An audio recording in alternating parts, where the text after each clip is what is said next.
The blood-red sun hung low over Bitter Creek, Wyoming territory.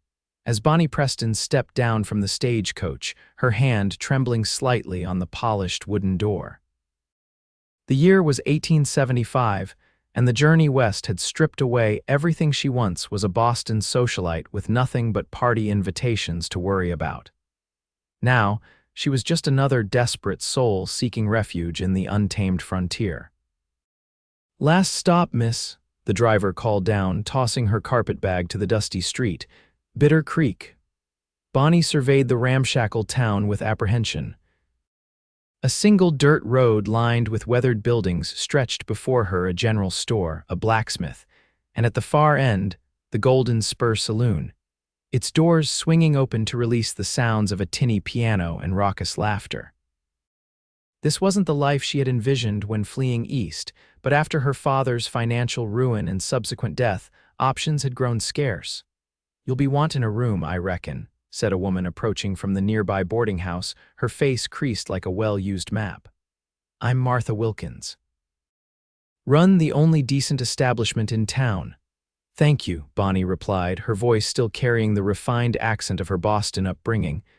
"I'm Bonnie Preston. I've come to take up a position at the Golden Spur." Martha's eyebrows arched. "Singer, are you?" "Pretty thing, like you ought to do well enough. Just mind yourself around the miners when they've had their fill of whiskey." Bonnie nodded, though singing wasn't exactly what she'd been hired for. Her letter of employment had specified entertainment hostess, a vague title she understood meant encouraging men to buy drinks while maintaining some semblance of propriety. It wasn't ideal, but the promised salary would keep her fed and housed until she found something better. "I'll show you to your room," Martha said, gesturing toward the two-story clapboard structure. "You can get settled before heading over to meet Dawson. He owns the Golden Spur, not the most genial man, but fair enough with his girls, so they say." Bonnie followed Martha up the creaking stairs to a small but clean room. It contained a narrow bed, a washstand with a chipped porcelain basin, and a small wardrobe that looked as if it might topple over in a strong breeze. "It's not much," Martha said apologetically, "but it's safe. $10 a month includes breakfast." "It's perfect," Bonnie replied, though it was anything but. Still, it was shelter, and after 2 weeks of travel, even this humble room seemed like luxury. Once alone, Bonnie unpacked her few belongings: 3 dresses, her mother's silver-backed hairbrush, and a small daguerreotype of her parents in happier times. Tears threatened as she touched the image, but she blinked them away. There was no time for sorrow now. She had to make her way in this new place. After washing away the dust of travel and changing into her least wrinkled dress, a modest blue cotton with white lace at the collar, Bonnie made her way down to the Golden Spur Saloon. The western sun cast long shadows as she walked, and she couldn't help but notice the eyes that followed her progress, curious, evaluating, some openly hostile. A woman alone in these parts was either a widow, a wife, or something else entirely. She suspected most were placing her in the third category. The Golden Spur was doing brisk business even this early in the evening. Cowboys fresh from the range mingled with miners still dusty from their claims, all seeking the same things: whiskey, cards, and fleeting companionship. Bonnie hesitated at the entrance, her courage faltering. "You must be the new girl," said a portly man appearing from behind the bar. He had a walrus mustache and eyes that never seemed to settle on her face. "Dawson, I own this establishment." "Bonnie Preston," she replied, extending her hand with as much dignity as she could muster. "I received your letter of employment." Dawson's laugh was more like a bark. "Formal, ain't you? Well, Miss Preston, your job's simple enough. Look pretty, talk pretty, and get these boys to buy drinks. You get a percentage of what they spend while sitting with you. No additional services required, though what you do on your own time is your business." Relief washed through her. "I understand perfectly. Good, you start tonight. Ruby'll show you the ropes." He gestured to a red-headed woman in a green satin dress who was expertly extracting a gold coin from a besotted miner. The next few hours passed in a blur as Bonnie was introduced to the other hostesses and given a crash course in saloon etiquette. By 10 o'clock, Her cheeks hurt from smiling, and her throat burned from sipping watered-down whiskey that customers insisted on buying her. She'd managed to convince 3 separate men to purchase overpriced bottles of champagne, earning Dawson's approving nod from across the room. It wasn't until near midnight that trouble walked through the door. 3 men entered, dusty from the trail and radiating danger like heat from a forge. The saloon's noise dimmed momentarily as patrons assessed the newcomers. The leader, a tall man with a scar bisecting his left eyebrow, surveyed the room like a wolf eyeing sheep. "That's Wade Hollister," Ruby whispered to Bonnie. "Him and his boys are bad news. They ride with the Taylor gang out of Montana." Bonnie felt a chill. Even in Boston, people had heard of the Taylor gang bank robbers and cattle rustlers with a reputation for leaving no witnesses. "What are they doing here?" Bonnie asked, her voice barely audible. "Nothing good," Ruby replied. "Just smile and hope they don't notice you." But Bonnie's hopes were dashed when Hollister's gaze locked onto her. A slow, predatory smile spread across his face as he nudged his companions and made his way toward her table. "Well now, what do we have here?" he drawled, pulling out a chair without invitation. "A new flower blooming in our dusty garden. What's your name, darlin'?" "Bonnie," she replied, forcing a smile while keeping her eyes modestly lowered. Every instinct warned her against showing fear. "Bonnie," he repeated, drawing out the syllables. "Pretty name for a pretty girl, I'm Wade. These are my associates, Lyle and Mick." The other 2 men nodded, their eyes assessing her in ways that made her skin crawl. "Pleasure to meet you," Bonnie said, her Boston manners reflexively taking over. "Can I interest you gentlemen in some refreshment?" Wade laughed. "Listen to her." "Gentlemen," she says. "You hear that, boys? This one thinks we're gentlemen." His companions chuckled dutifully. "We'll take whiskey," Wade said, his hand falling heavily on Bonnie's wrist as she moved to signal for service. "But don't be in such a hurry. We've got all night to get acquainted." The hours that followed were an exercise in diplomacy, as Bonnie tried to maintain a cordial atmosphere while deflecting increasingly forward advances. Wade's hand kept finding its way to her knee under the table, and each time she removed it, his grip would tighten slightly in warning. By 2 in the morning, the saloon had emptied of all but the most dedicated drinkers. Dawson was counting money behind the bar, and Ruby had disappeared upstairs with a cattle buyer from Cheyenne. Bonnie knew she needed to extricate herself soon. "Gentlemen, it's been a pleasure," she said, rising gracefully. "But I must retire for the evening." Wade's hand shot out, gripping her wrist with bruising force. "The evening's just getting started, Bonnie girl. Why don't you and I continue this conversation somewhere more private?" "I'm afraid that's not possible," she replied, struggling to keep her voice steady. "Mr. Dawson has rules about—" "Dawson knows better than to interfere with my pleasures," Wade interrupted, standing so close now that she could smell the whiskey on his breath. "And you should too." Fear bubbled up in Bonnie's throat as she looked around for help. Dawson was studiously avoiding her gaze, and the remaining patrons seemed suddenly engrossed in their cards or drinks. "Please," she said, trying to pull away. "I've only just arrived in town." "I don't all the more reason for a proper welcome," Wade said, his companions now flanking him. "Come along quietly, and we'll show you a fine time." Panic seized her as the 3 men began herding her toward the door, effectively cutting off any escape route. Lyle stood directly in front of the saloon's exit, while Mick and Wade positioned themselves on either side of her, creating a human corral. "No," Bonnie said, her voice stronger now as she planted her feet. "I said no." Wade's face darkened. "You don't get to say no to me, city girl." "Not in this town." It happened so quickly that Bonnie barely had time to register the sequence of events. As Wade reached for her arm again, the batwing doors of the saloon swung open, revealing a tall figure silhouetted against the night sky. The newcomer stepped into the light, revealing a man in his early 30s, with sun-bronzed skin and eyes the color of a winter sky. He wore a simple flannel shirt, worn denim pants, and a dusty Stetson, but there was nothing simple about the way he moved with the fluid grace of a mountain lion. His gaze took in the scene in an instant, and his hand dropped to the Colt revolver at his hip. "Problem here," he asked, his voice quiet but carrying an edge that silenced the room. Wade turned, annoyance flashing across his features. Nothing that concerns you, stranger. Just having a conversation with the lady. Doesn't look like much of a conversation to me, the newcomer replied, his eyes flicking to Bonnie. Madam, are these men bothering you? Before Bonnie could respond, Wade stepped between them. I told you to mind your own business. And I'm making it my business, the stranger said, his stance shifting slightly. The lady's not going anywhere she doesn't want to, Wade's face contorted with rage. You have no idea who you're dealing with. I know exactly who you are, Hollister, the man replied coolly. Your reputation precedes you. Unfortunately for you, so does mine. A flicker of uncertainty crossed Wade's face. And who might you be? Name's Keegan Paxton. A murmur rippled through the saloon. Even Bonnie, new as she was, sensed the shift in atmosphere. This name meant something. Wade's confidence faltered visibly. Paxton, the ranger, former ranger, Keegan corrected. Now I just make it my business to keep the peace where I can.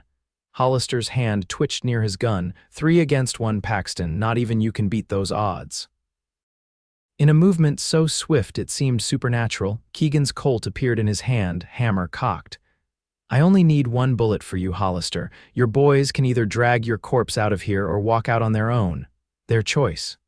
The standoff stretched for several heartbeats. Bonnie barely breathed, afraid the slightest sound might trigger violence. The lady stays, Keegan said, his voice hardening. You go now, Wade's eyes narrowed to slits. This isn't finished. It is for tonight, Keegan replied. And if you try to take her out that door, it'll be over my dead body. Something in his tone, the absolute certainty of it, seemed to finally penetrate Wade's alcohol-fueled bravado. With a curse, he gestured to his companions and the 3 men backed toward the door. We'll meet again, Paxton, Wade promised as they retreated.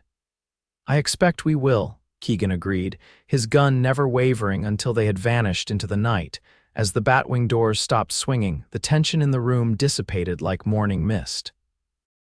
Conversations resumed, though hushed and focused on what had just transpired. Keegan holstered his weapon and approached Bonnie. Are you all right, miss? He asked, his voice gentler now. Bonnie realized she was trembling. Yes, thanks to you, I'm Bonnie Preston. I just arrived in town today. Keegan Paxton, he replied, tipping his hat slightly. Welcome to Bitter Creek, though I'm sorry your welcome hasn't been more hospitable. On the contrary, she said, offering a genuine smile for the first time that evening. I've found there's at least 1 gentleman in town.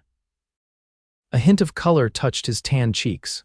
I wouldn't go that far, Miss Preston, just doing what needed doing. Well, Mr. Paxton, gentleman or not, I owe you my gratitude.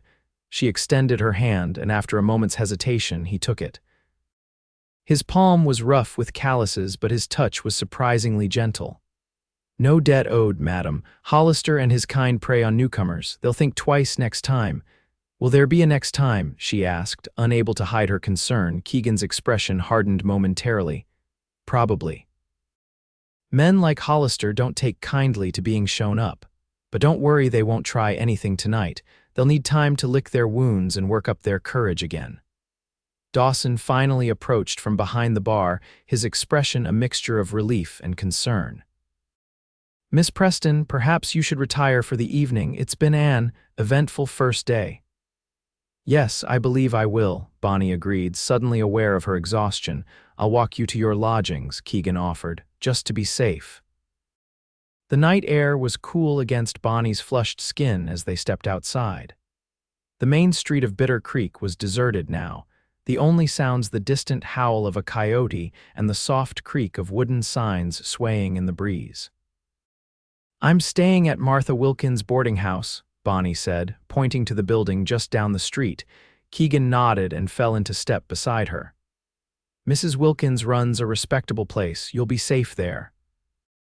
They walked in silence for a moment before Bonnie gathered her courage to ask, Mr. Paxton, why did those men seem afraid of you?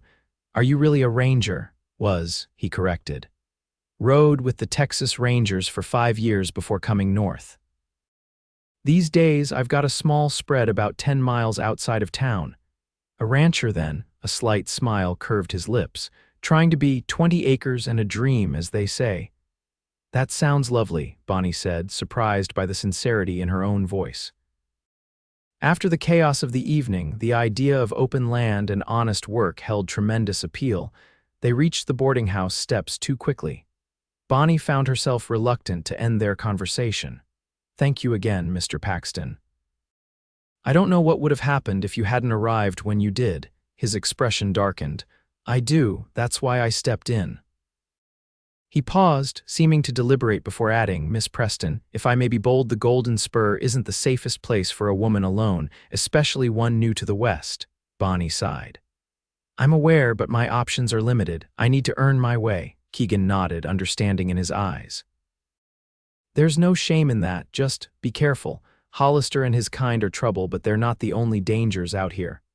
"I appreciate your concern," she said. Perhaps you could call on me sometime when you're next in town. I'd welcome a friendly face."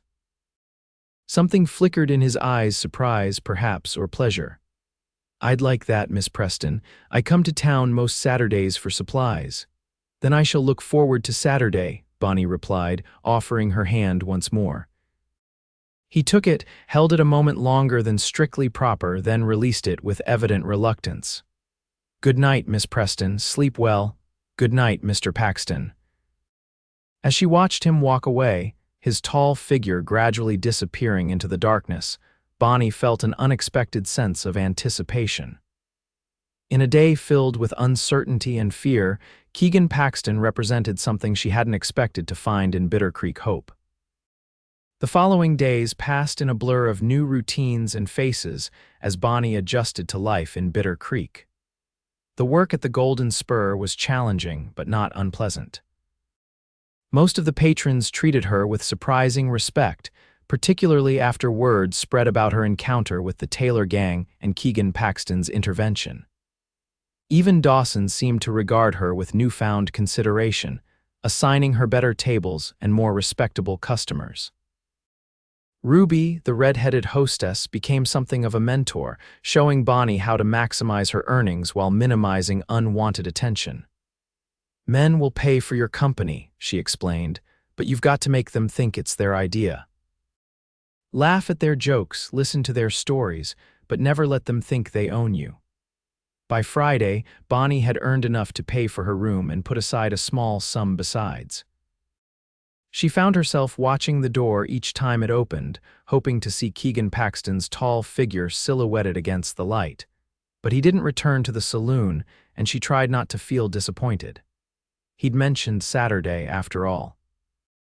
When Saturday morning dawned clear and bright, Bonnie took extra care with her appearance. She washed her hair with the rose-scented soap she'd been saving, pressed her best day dress, a modest but flattering gown of cornflower blue, and pinched her cheeks for color. Her actions didn't escape Martha's notice.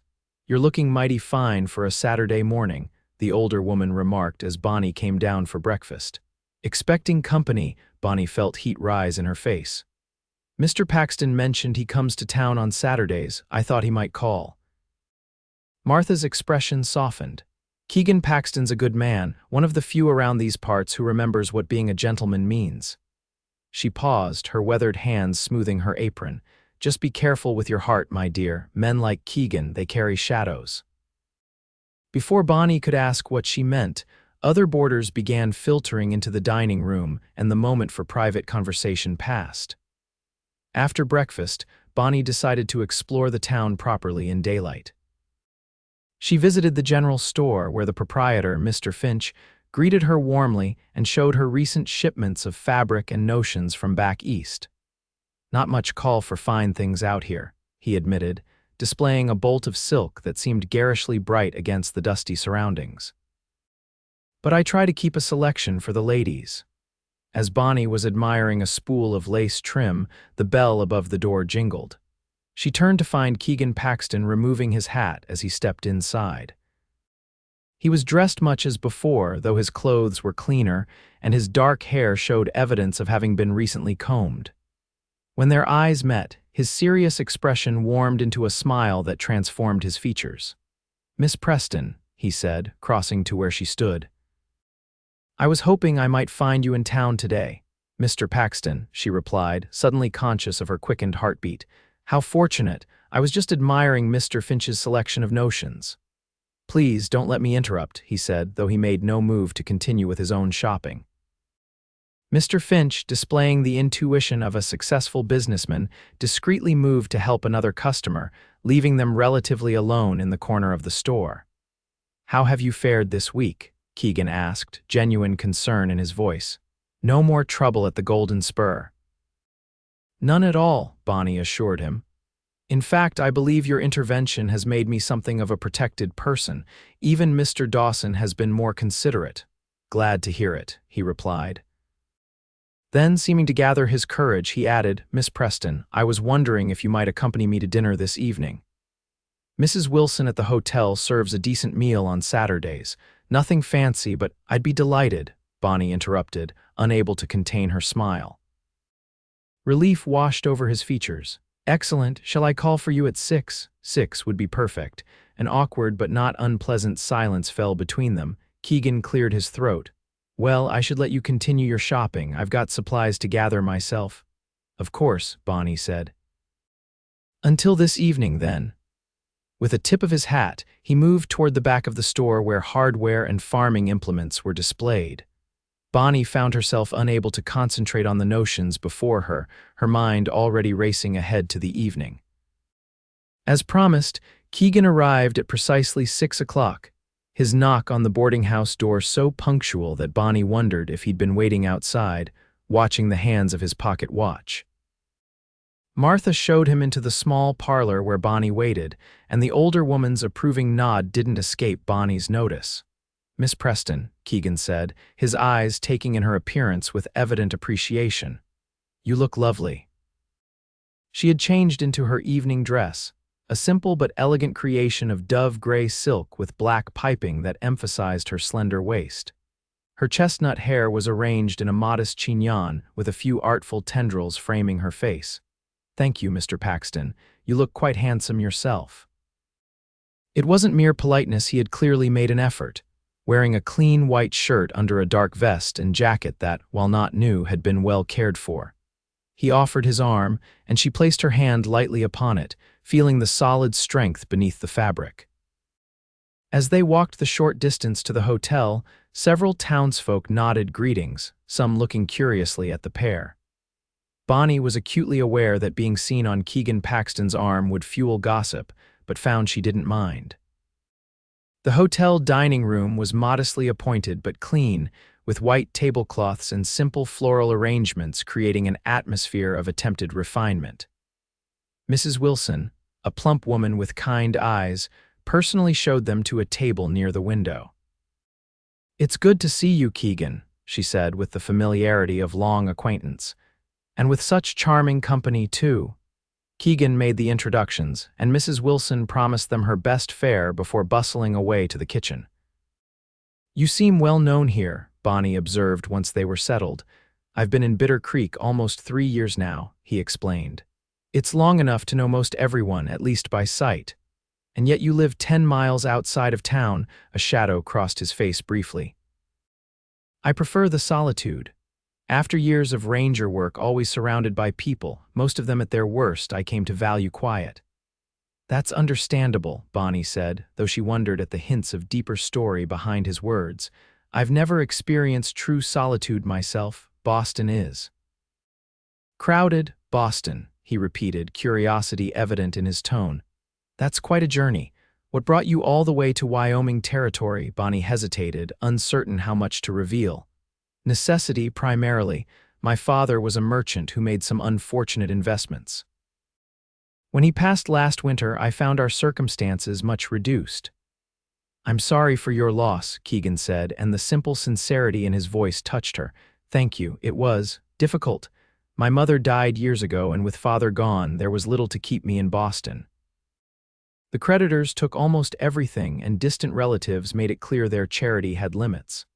She attempted a smile. So when I saw an advertisement for positions out west, it seemed like Providence. Keegan's expression darkened. Dawson's advertisement, I take it, Bonnie nodded. It promised respectable employment for educated young women. The reality is somewhat different, but not intolerably so. You're remarkably resilient, he observed, Necessity again, she replied with a small shrug. But enough about me. You mentioned you were a ranger before becoming a rancher. That seems quite a change. Their conversation was temporarily interrupted by the arrival of their meal roast beef with potatoes and carrots, simple fare but well prepared and generously portioned. As they ate, Keegan spoke haltingly of his past growing up on a small farm in East Texas, joining the Rangers after the war, the years spent tracking outlaws and maintaining order in lawless territories. "What made you leave?" Bonnie asked, sensing there was more to the story than he was telling. Keegan set down his fork, his eyes focusing on something distant. "I killed a man," he said finally.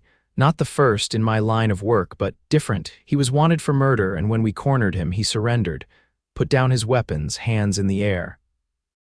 He paused, and Bonnie waited, somehow knowing he needed to continue at his own pace. "My partner, Jim Collins, walked up to disarm him. The outlaw had a derringer hidden in his boot, shot Jim point blank." His jaw tightened. "I emptied my revolver into him, 6 shots. The first would have been enough, but I couldn't stop. Afterward, I realized something in me had changed. The job was changing me, hardening parts that shouldn't be hard, so I turned in my badge, headed north, and bought my little spread." "You blame yourself for defending your partner?" Bonnie asked gently. "No," Keegan replied. "I blame myself for what I felt afterward, not regret, not sorrow, nothing, just empty." He looked up, meeting her gaze. "I apologize, this isn't suitable dinner conversation." "On the contrary," Bonnie said. "I asked and you answered honestly."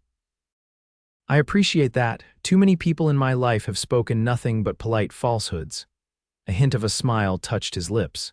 "You're not what I expected, Miss Preston. Call me Bonnie, please. And what did you expect?" "I'm not sure," he admitted, "but not someone so direct. Most Eastern ladies I've met speak around subjects rather than to them. Perhaps I've left my Eastern sensibilities behind with my Eastern life," she suggested. "And you must call me Keegan then. Mr. Paxton makes me feel like my father."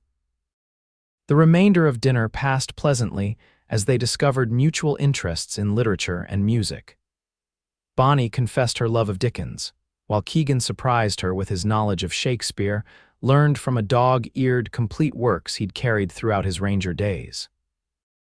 "There's something about the language," he explained, "the rhythm of it. Even when I didn't understand every reference, I could feel what he meant." As they left the hotel, the evening air had grown cool, and Keegan gallantly offered his jacket. It enveloped her in warmth, and his scent leather, pine, and something uniquely him. They walked slowly back toward the boarding house, neither seeming eager for the evening to end. "Would you care to sit for a while?" Bonnie suggested when they reached the porch, gesturing to the swing that hung at one end. "It's still early." "I'd like that," Keegan replied, and they settled side by side, the swing creaking gently as they set it in motion. For a time they sat in comfortable silence, watching as stars appeared one by one in the darkening sky. The sounds of the saloon could be heard faintly in the distance, but here, on this quiet porch, it felt as if they existed in their own small world. "Will you return to Boston eventually?" Keegan asked, his voice low. "Once you've saved enough." The question caught Bonnie by surprise. She hadn't considered it. Her focus had been solely on survival. "I don't know," she answered truthfully. "There's nothing for me there now, no family, no home, and here." He pressed, something vulnerable in his tone. She turned to look at him, his features half illuminated by the light spilling from the boarding house windows. "Here, I have the possibility of building something new, a life of my own making." Their eyes held for a long moment, and Bonnie felt a connection forming between them, tenuous yet somehow profound. "I should go," Keegan said finally, though he made no move to rise. "I've got an early start tomorrow, cattle to move to summer pasture." "Of course," Bonnie replied, feeling a pang of disappointment. "Thank you for a lovely evening. It's been refreshing to have conversation that doesn't revolve around cards or whiskey." Keegan laughed, a rich sound that warmed her. "I imagine so." He hesitated, then asked, "Would you permit me to call on you again? Perhaps next Saturday?" "I'd like that very much," Bonnie said, her heart lightening. He stood and helped her to her feet. As she began to remove his jacket, he stopped her with a gentle hand. "Keep it for now. The night's grown cold, You can return it next time. Their fingers brushed, and Bonnie felt a jolt of awareness travel up her arm. Keegan's breath caught audibly, suggesting he'd felt it too. "Good night, Bonnie," he said, his voice rougher than before. "Good night, Keegan." He tipped his hat and stepped back, then turned to walk down the street toward the livery where he'd left his horse. Bonnie watched until his figure disappeared into the darkness, her mind replaying moments from their evening together, the warmth in his eyes when he laughed, the careful way he'd selected his words, the strength and gentleness evident in every movement.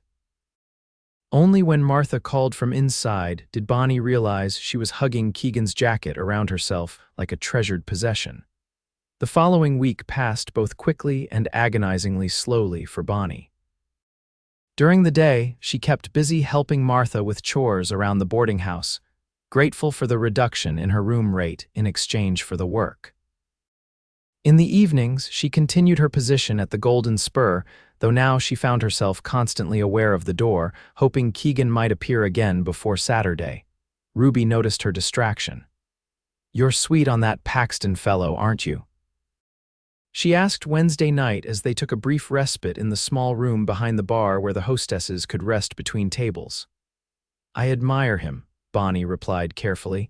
"He's been kind." Ruby's laugh was knowing but not unkind. "Honey, the way you watch that door tells me it's more than admiration, not that I blame you. Keegan Paxton's about the finest specimen of manhood in these parts and decent to boot. Just be careful." "Why does everyone keep warning me about him?" Bonnie asked, frustration seeping into her tone. "First Martha, now you. What is it you're not telling me?" Ruby sighed, checking her reflection in a small hand mirror before responding. "It's not secrets exactly, more history. Keegan came to Bitter Creek after some trouble down south, keeps to himself mostly. But about a year ago, there was a woman, Eliza Thornton, schoolteacher from Ohio. Pretty little thing, reminded me of you a bit. They were courting, serious-like, then her brother showed up." "Her brother," Bonnie prompted when Ruby paused. "Turned out he was involved in a stagecoach robbery Keegan had investigated as a ranger. 3 people died, including a child. Keegan had killed one of the robbers, the brother's best friend, apparently. There was a confrontation right in the middle of town. Ugly business." "What happened to Eliza?" "Left with her brother.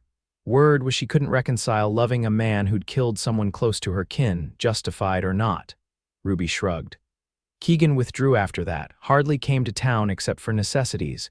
This business with you is the first time I've seen him show interest in anyone since." Bonnie absorbed this information, turning it over in her mind. It explained the shadows she'd glimpsed behind Keegan's eyes, the way he seemed to hold part of himself in reserve.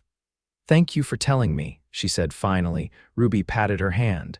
"Just mind your heart is all. Men with pasts like Keegan's, they don't let people in easy, and when they do, it matters more." Saturday couldn't arrive soon enough, and when it did, Bonnie found herself watching the clock with embarrassing eagerness. Keegan had not specified a time for his visit, so she wore her second-best day dress, a sage green cotton with simple embroidery at the collar, and attempted to focus on mending a tear in her work dress. The knock, when it came shortly after noon, sent her heart racing. Martha answered the door, and Bonnie heard the murmur of voices before Keegan appeared in the parlor doorway. He held his hat in his hands, and his hair was damp, as if recently washed. The sight of him tall and solid, his presence filling the small room, made her breath catch. "Bonnie," he said, his use of her given name sending a pleasant shiver through her. "I hope I'm not calling too early." "Not at all," she replied, setting aside her sewing. "I'm glad you've come." An awkward moment followed as they stood regarding each other, neither quite sure how to proceed. Then Keegan seemed to gather himself. "I thought, if you're agreeable, we might ride out to my place. It's a fine day for it, and I'd like to show you the land. Of course, if you'd prefer to stay in town, I'd love to see your ranch," Bonnie interrupted, surprising herself with her eagerness. Propriety suggested that visiting a bachelor's home might raise eyebrows, but she found she cared little for such concerns here in the West. "Excellent," he said, relief evident in his voice. "I've brought a mount for you, gentle mare, Smooth Gait, and Mrs. Wilkins has kindly packed us a lunch." Martha appeared in the doorway, confirming this with a nod and a knowing smile. I've told Mr. Paxton you'll be back before dark, and he's given his word as a gentleman. Bonnie felt her cheeks warm. Thank you, Martha. I'll just get my shawl. 20 minutes later, they were riding side by side along a well-worn trail leading west from town. Bonnie, though not an accomplished horsewoman, found the mare easy to manage, and Keegan remained close, offering quiet guidance when needed. The day was indeed beautiful early summer in Wyoming, bringing clear skies and wildflowers nodding in the gentle breeze. It's breathtaking, Bonnie said as they crested a rise that offered a panoramic view of the surrounding countryside. Rolling hills stretched to distant mountains, their peaks still capped with snow despite the season. The landscape possessed a wild grandeur unlike anything she'd known in Massachusetts. It is, Keegan agreed, watching her reaction with evident pleasure. First time I saw it, I knew I wanted to stay. Something about all this open space. It lets a man breathe. They continued at a leisurely pace, Keegan occasionally pointing out landmarks or sharing stories about the area. He showed her where antelope grazed in the spring, the creek that never ran dry even in drought years, the stand of aspens that turned gold in autumn. His knowledge of and connection to the land was evident in every word. There it is, he said finally, as they rounded a bend to reveal a small but well-maintained homestead nestled in a protected valley. Not much to look at, but it's mine. The main house was a sturdy log structure with a stone chimney and a covered porch spanning the front. Nearby stood a barn, corral, and what appeared to be a smokehouse. A small garden plot showed neat rows of vegetables beginning to flourish. It was modest but immaculately kept, every detail speaking of care and hard work. It's wonderful, Bonnie said sincerely, so peaceful. Keegan's expression softened as he gazed at his home. That it is. Took some doing to get it this way, but I wouldn't trade it. They dismounted, and Keegan helped Bonnie down with strong, sure hands that lingered perhaps a moment longer than necessary. He showed her around the property, obviously proud but not boastful about what he'd accomplished in 3 years of solitary effort. Do you manage all this alone? Bonnie asked as they inspected the garden where tomato plants were beginning to flower. Mostly, he replied. I hire help during calving season and for the fall roundup. The rest of the time it's just me and about 30 head of cattle, small operation but growing. It's impressive what you've built here, Bonnie said, and was rewarded with a rare full smile that transformed Keegan's features, softening the lines around his eyes and revealing a dimple in his right cheek. Thank you, he said simply. Shall we eat? There's a nice spot by the creek. They settled on a blanket Keegan spread beneath a cottonwood tree, its new leaves providing dappled shade. Martha had outdone herself with the packed lunch: fried chicken, biscuits, apple preserves, and a small jar of lemonade. They ate companionably, the conversation flowing more easily than during their first meeting. Tell me about Boston, Keegan requested as they finished the meal. I've never been east of the Mississippi. Bonnie described the city of her birth, the cobblestone streets, the grand buildings, the common with its ancient trees. She spoke of concerts and lectures, bookshops and rooms, trying to convey the energy and culture of urban life. It sounds crowded, was Keegan's assessment, making her laugh. It is, she agreed, and noisy and dirty and wonderful in its way, but sitting here now, I find I don't miss it as I thought I would. No, he asked, something vulnerable in his expression. Bonnie considered her words carefully. Boston represents a life that no longer exists for me. My parents are home, my place in society all gone. Coming west has been freeing in a way. Here, I'm judged more for what I do than for my family name or who my grandparents were. The West has its own hierarchies, Keegan cautioned. Money still talks, and where you came from matters to some. But less so, Bonnie insisted. Here, a woman working in a saloon can sit and have dinner with a respected rancher without causing a complete scandal. Keegan's eyes crinkled. Is that what we did, cause a partial scandal? Almost certainly, Bonnie replied, smiling back. Mrs. Winthrop at the Mercantile was practically vibrating with the need to spread the news when she saw us walking together. They laughed together, and Bonnie felt something shift between them, a further lowering of barriers. When their laughter subsided, Keegan regarded her with an intensity that made her heart quicken. "Does it bother you, the talk?" "No," she answered honestly. "In Boston, I lived my entire life concerned with appearances and propriety. It was exhausting. Here, I find I care more about substance than form." "You're remarkable," Keegan said, the simple statement delivered with such sincerity that Bonnie felt heat rise to her cheeks. "Hardly that," she demurred. "Just practical." Keegan leaned slightly closer. "Most people aren't practical about matters of the heart." The air between them seemed charged suddenly, like the atmosphere before a storm. Bonnie was acutely aware of his proximity, the clean scent of him, the way his eyes, blue as a winter sky, seemed to see beyond her carefully constructed composure. "And is that what this is?" she asked, her voice barely above a whisper. "A matter of the heart." For a moment she thought he might kiss her. His gaze dropped briefly to her lips, and she found herself holding her breath in anticipation. But then something caution or restraint reasserted itself, and he drew back slightly. "It could be," he said carefully. "If you were interested in such a possibility." Bonnie gathered her courage. "I find I am very interested, Keegan." A smile slowly spread across his face, genuine and warm. "Well then," he said, "we should perhaps explore that interest further." The remainder of the afternoon passed in a golden haze as they walked the boundaries of Keegan's property, talking of everything and nothing. He showed her the small creek that provided water for his cattle, the stand of pines where he cut wood for winter, the ridge where he'd spotted wolves last autumn. Throughout, there was a new awareness between them, hands brushing as they walked, gazes holding longer than necessary, smiles exchanged with increasing frequency. As the sun began its descent toward the western mountains, Bonnie reluctantly acknowledged it was time to return to town. The ride back was quieter, both lost in their thoughts but comfortable in the silence. When they reached the boarding house, Keegan helped her dismount, his hands strong and sure at her waist. "Thank you for today," Bonnie said, reluctant for their time together to end. "I haven't enjoyed myself so much I can't remember when." "The pleasure was mine," Keegan replied, his hands lingering at her waist a moment before releasing her. "Bonnie, I'd like to continue seeing you if you're willing." "I'd like that very much," she answered. His smile was worth every mile of the journey from Boston to Wyoming.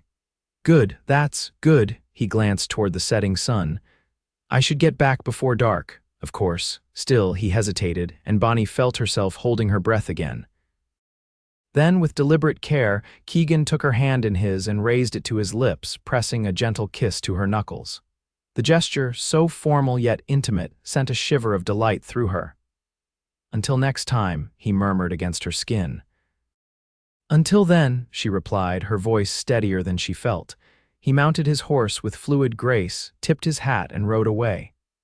Bonnie watched until he disappeared from sight, her hand still tingling where his lips had touched it. Only when Martha called from inside did she turn and enter the boarding house, aware that her face must betray her emotions. "Had a nice time, did you?" Martha asked, not even attempting to disguise her interest. "Lovely," Bonnie replied, unable to suppress her smile. "Keegan showed me his ranch." "It's beautiful, so peaceful." Martha's expression softened. "I'm glad, dear, he's a good man, despite what some might whisper. Been alone too long, if you ask me." That night, as Bonnie prepared for her shift at the Golden Spur, she found herself humming a tune her mother used to play on the piano, a melody she hadn't thought of in years. Ruby noticed her improved spirits immediately. "Well, look at you, all smiles and sunshine," she observed as they adjusted their dresses in the small back room. "I take it your outing with the handsome Mr. Paxton went well." "It was wonderful," Bonnie admitted. "He's not what I expected." "How so?" "He's educated, thoughtful. There's a depth to him I didn't anticipate." Bonnie fastened a simple cameo at her throat. "And his ranch is lovely, small but prospering." Ruby's eyebrows arched knowingly. "Already checking his prospects, are you? Planning to trade saloon life for rancher's wife?" The question, though teasing, gave Bonnie pause. Was that what she wanted? It seemed presumptuous to even consider marriage after just 2 meetings, and yet there was something between them, a connection that felt significant, It's far too early for such thoughts, she said finally. We're only beginning to know each other. Ruby hummed skeptically. Just remember what I told you, men with pasts like his don't open up easy. But as the evening progressed, Bonnie found she couldn't dismiss the idea so readily. The contrast between the Golden Spur with its smoke-filled air, rowdy patrons, and constant demands for attention, and the peaceful sanctuary of Keegan's homestead couldn't have been starker. For the first time, she allowed herself to envision a different future than the one she'd resigned herself to upon arriving in Bitter Creek. It was nearly midnight when the batwing doors swung open to admit Wade Hollister and his companions. Bonnie, engaged in conversation with an elderly miner at a corner table, felt the atmosphere in the saloon shift immediately. Conversations quieted, and Dawson straightened behind the bar, his hand moving to where Bonnie knew he kept a shotgun. Wade's gaze swept the room, narrowing when it landed on Bonnie.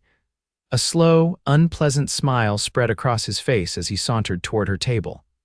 "Well, look who's still here," he drawled, ignoring the elderly miner completely. "Thought you might have moved on after our little misunderstanding last week." "Good evening, Mr. Hollister," Bonnie replied coolly, determined not to show fear. "I'm afraid I'm occupied with a customer at present." "Old Grady won't mind sharing your attention," Wade said, pulling out a chair uninvited. "Will you, Grady?" The miner, clearly uncomfortable with the confrontation, mumbled an excuse and shuffled away, leaving Bonnie alone with Hollister. "That wasn't necessary," she said, keeping her voice level. "Mr. Grady was a paying customer." "So am I," Wade replied, tossing a silver dollar onto the table. "Whiskey and your undivided attention." Bonnie signaled to the barkeep, who quickly brought over a bottle and glass. As she poured, Wade leaned closer, his breath hot against her ear. "Word is you've been keeping company with Keegan Paxton. Riding out to his place, just the two of you, didn't take you for the type to spread your favors so quickly." Anger flared in Bonnie's chest. "My personal affairs are none of your concern, Mr. Hollister." "Oh, but they are," he insisted, his voice hardening. "See, I don't like being made a fool of, especially not in front of my men. Paxton embarrassed me, and now you're adding insult by choosing him over me." "There was never any choice to be made," Bonnie said firmly. "I made my lack of interest in your advances quite clear from the beginning." Wade's hand shot out, gripping her wrist with bruising force. "Let me be equally clear, Miss Preston. What Keegan Paxton wants, I take. It's been that way since Texas, and it'll be that way here." Bonnie tried to pull away, but his grip tightened painfully. "You're hurting me." "Not yet," Wade promised, his voice low and menacing. "But I will, and so will your ranger when he realizes he couldn't protect what's his." "Is there a problem here?" Dawson's voice interrupted, the saloon owner approaching with wary determination. Wade released Bonnie's wrist, leaning back with false casualness. "No problem at all, just getting acquainted with the lovely Miss Preston." Dawson's eyes flicked to Bonnie's face. "Miss Preston, Ruby needs help in the back." Grateful for the excuse, Bonnie stood. "If you'll excuse me, Mr. Hollister," Wade's smile didn't reach his eyes. "For now, but we'll continue our conversation soon, I promise you that." In the back room, Bonnie found Ruby waiting with concern etched on her features. "You all right, honey? Dawson sent me to check on you." "I'm fine," Bonnie insisted, though she rubbed her wrist where Wade's fingers had left red marks. "Mr. Hollister was just being unpleasant." Ruby's expression darkened.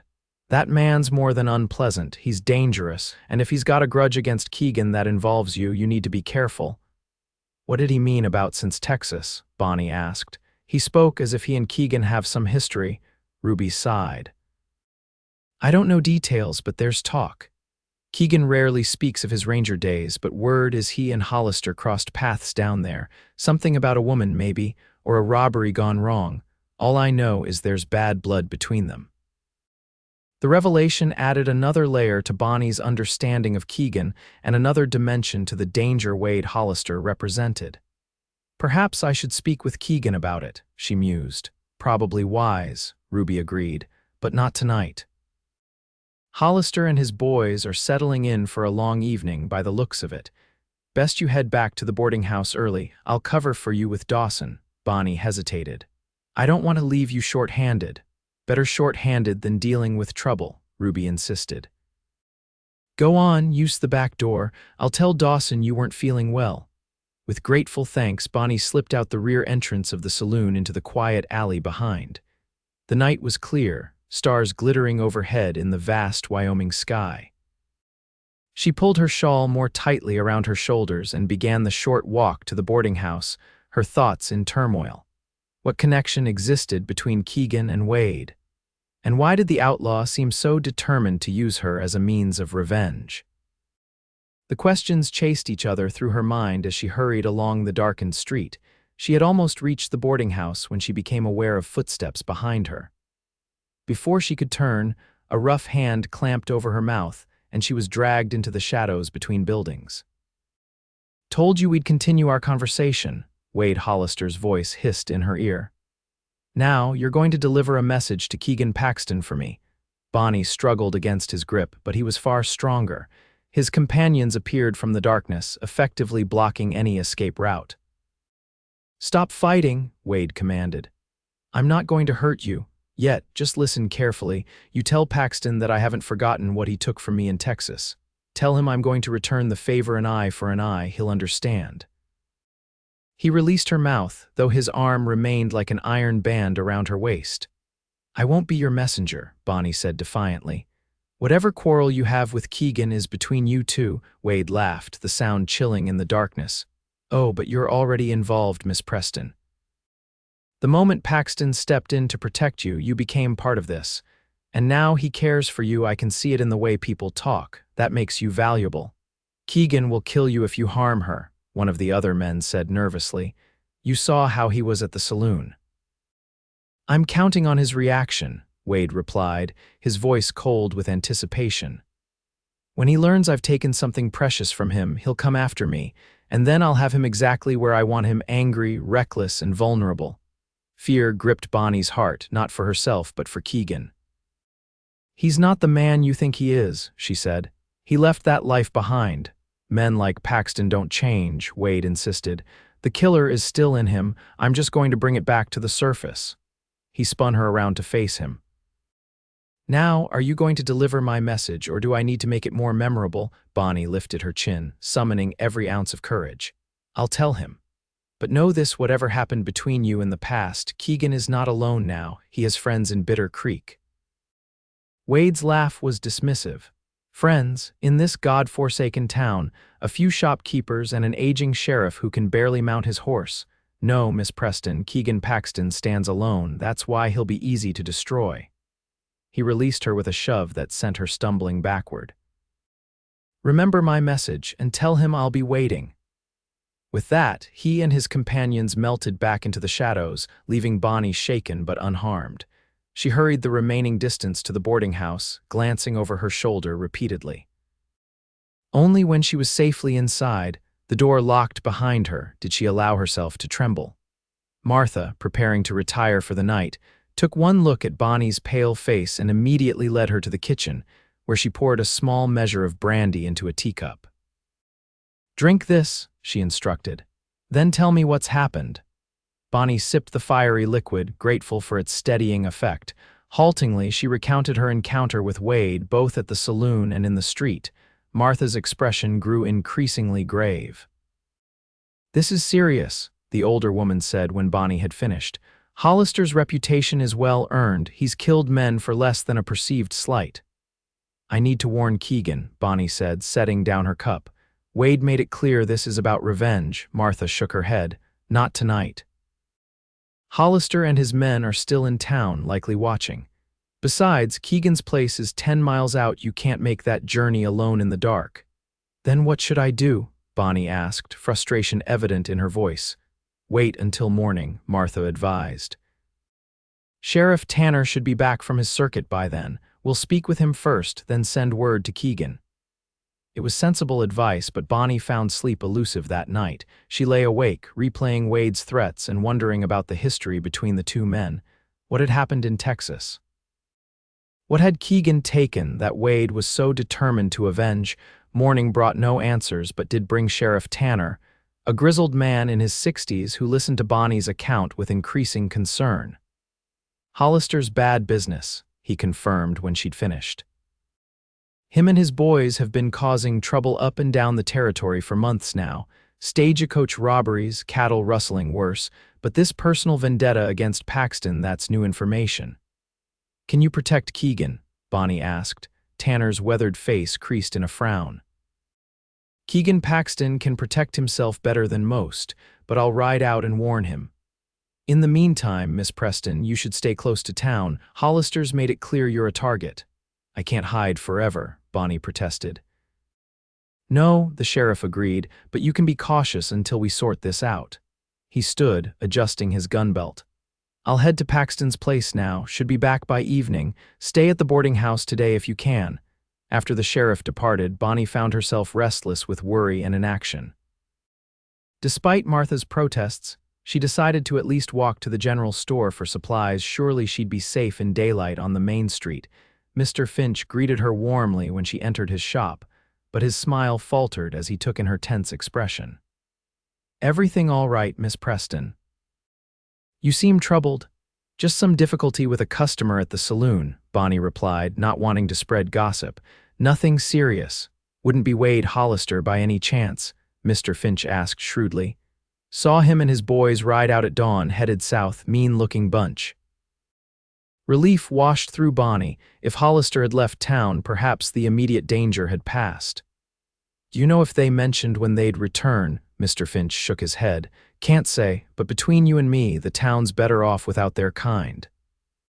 He leaned across the counter confidentially. "Word is, the territorial marshal's been asking questions about them. Might be they're moving on before the law catches up." Bonnie completed her shopping with a lighter heart, though caution kept her alert as she walked back to the boarding house. The day passed slowly, each hour stretching as she waited for news from Sheriff Tanner. It was nearly sunset when a commotion in the street drew her to the window. Keegan was dismounting in front of the boarding house, his expression grim.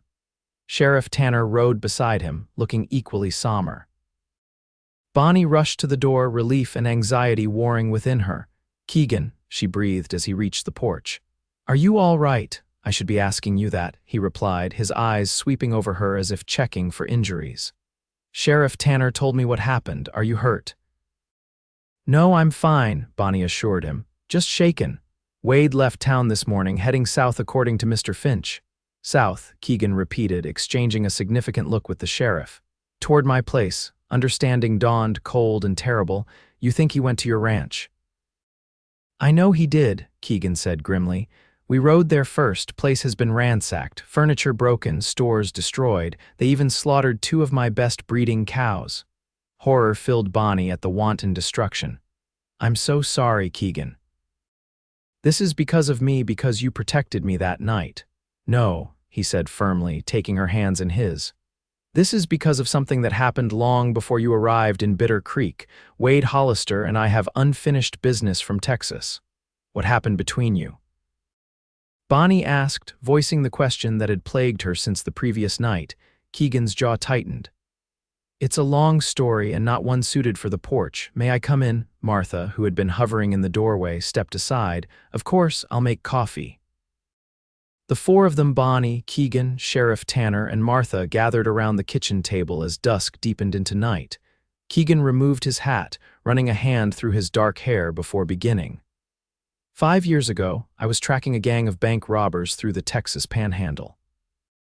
Wade Hollister was one of them, though not the leader. They'd hit 3 banks in as many weeks, leaving bodies behind at each one. He paused, his eyes distant with memory. "We cornered them in a small town called Crockett. There was a shootout. Most of the gang was killed or captured, but Wade escaped." "And that's why he hates you?" Bonnie asked. "Because you arrested his friends?" "No," Keegan replied, his voice tightening. "It's because of what happened after. The leader of the gang was a man named Jacob Hollister, Wade's older brother. He was sentenced to hang, but before the execution, he escaped custody, killed 2 guards doing it. The Texas Rangers sent me to track him down. I followed him to a small ranch outside of San Antonio where he was hiding with his wife, Clara." Keegan's expression darkened. "What I didn't know was that Wade was there too." When I approached the house, Jacob used Clara as a shield, a gun to her head. There was a standoff. He fell silent, and Sheriff Tanner cleared his throat. "You don't have to tell this part, son." "Yes, I do," Keegan insisted, his gaze finding Bonnie's. "You need to understand what kind of man Wade Hollister is." He took a deep breath. "I tried to negotiate to get him to release Clara, but then Wade opened fire from a window. In the chaos, Jacob's gun went off, killing Clara instantly. I returned fire, hit Jacob. He died before they could get him to a doctor." "And Wade blames you for both deaths," Bonnie said softly. Keegan nodded. "In his mind, I'm responsible for everything his brother's capture, the failed escape, Clara's death. The fact that it was Jacob who put a gun to his own wife's head, that it was Wade's shot that startled him into pulling the trigger, none of that matters to him. He wants revenge. And now he's using me to get it," Bonnie realized. "By threatening me, he's drawing you out." "That's his plan," Sheriff Tanner confirmed, "and it's working. Keegan here was ready to ride after them alone before I convinced him we needed a strategy." "What kind of strategy?" Martha asked. The sheriff sighed. "That's the problem. Hollister and his boys move around.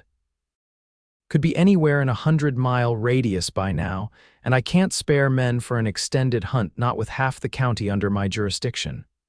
So we wait," Keegan said, frustration evident in his voice. "Wait for him to make his move." "Not necessarily," Tanner replied. "Word from Cheyenne is that Marshal Davis is putting together a posse specifically for the Taylor gang, including Hollister. They've hit too many stagecoaches, killed too many innocent folks. The territorial government wants them stopped."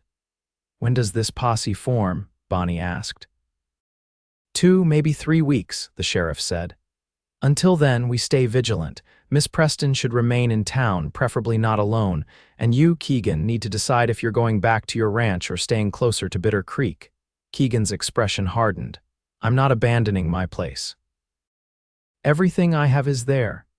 "Even if most of it's been destroyed," Tanner challenged. "Especially then," Keegan replied. "I didn't build that ranch just to let Hollister drive me off it," the sheriff sighed. "I figured you'd say that, at least take someone with you, safety in numbers."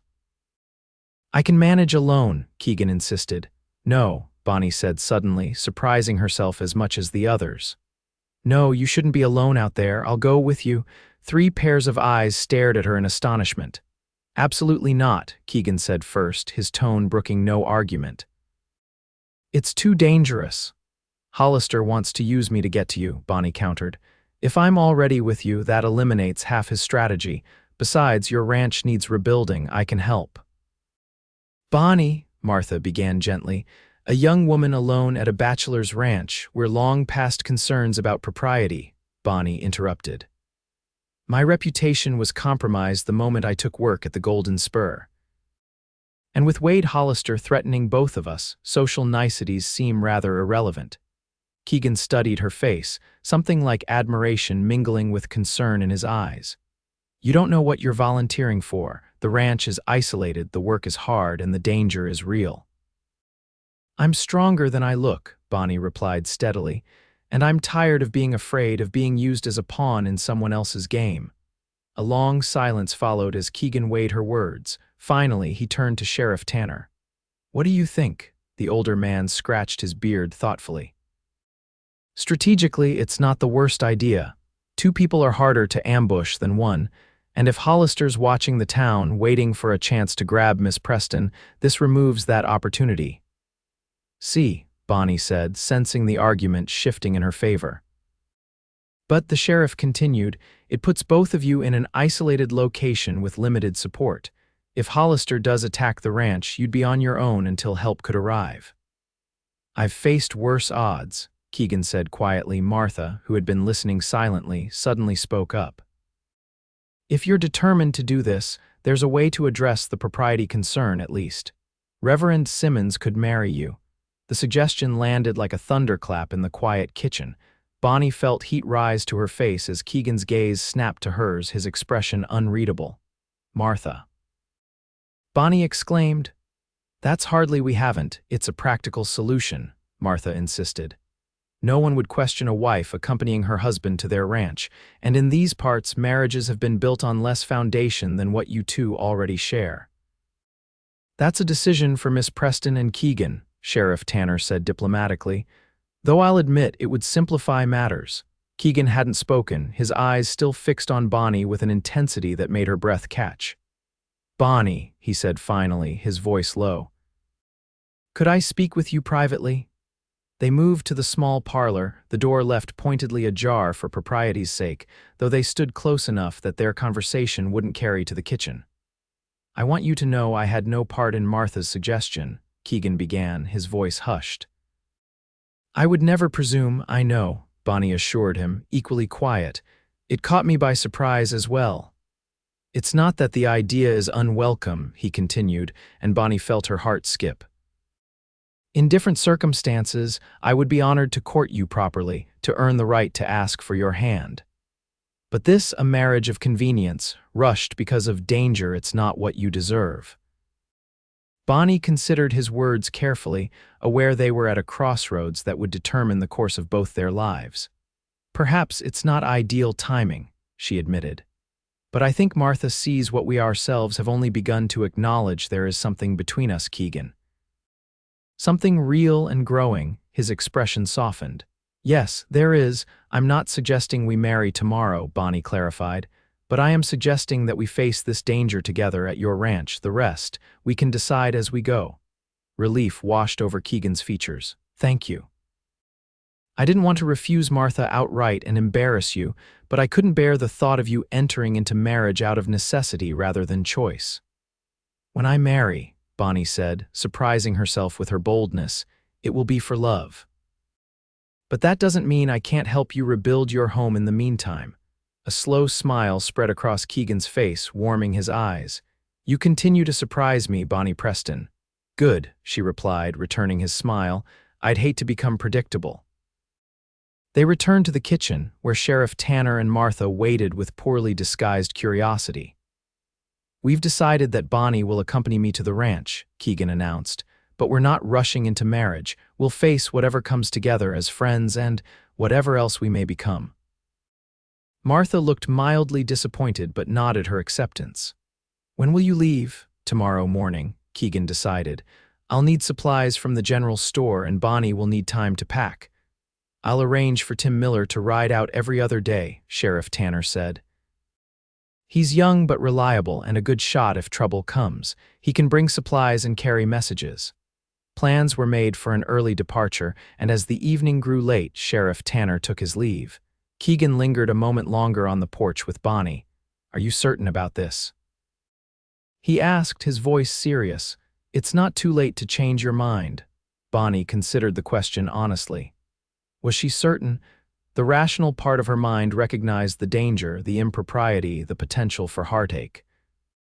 But something deeper in instinct she was learning to trust in this new life told her this was right.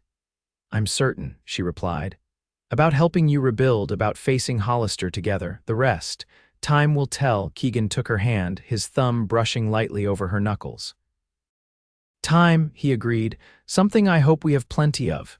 He lifted her hand to his lips as he had once before, but this time the gesture felt charged with new meaning. "Until morning," he said softly. "Until then," she replied, her voice steadier than her heart. Dawn broke clear and cool the next day as Bonnie prepared to leave Bitter Creek.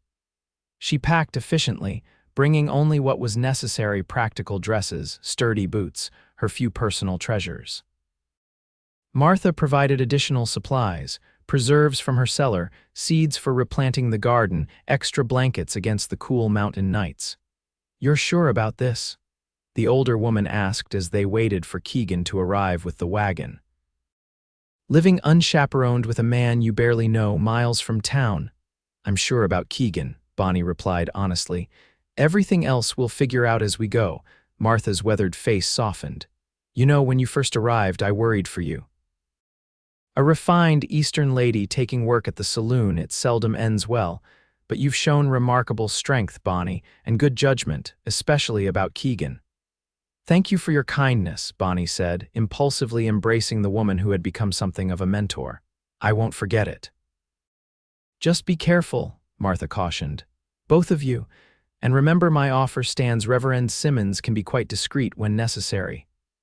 Bonnie felt her cheeks warm but was saved from responding by the sound of a wagon approaching. Keegan had arrived, the back of the vehicle loaded with supplies from the general store: lumber, tools, seed for planting, and other necessities for rebuilding.